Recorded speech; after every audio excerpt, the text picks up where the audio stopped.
এই শাকবিধ আপোনালোকৰ সকলোৰে পৰিচিত নলটেঙা শাক। দেখিছেনে নলটেঙা? সুন্দৰ সুন্দৰ নলটেঙা।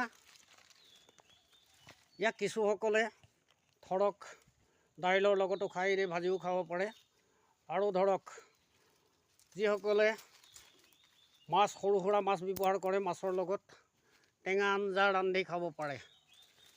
এইবিলাক বিশেষ জেগা নালাগে বাৰী চুকত। ইয়াৰ লতা এডাল পেলাই থলেই ঢেৰ হৈ যায়। ইয়াৰ যথেষ্ট গুণাগুণ আছে, পেটৰ কাৰণে ভাল, স্বাস্থ্যৰ কাৰণে ভাল, আয়ুৰ্বেদিক গুণ সম্পন্ন সুন্দৰ শাক এইবিধ। ইয়াত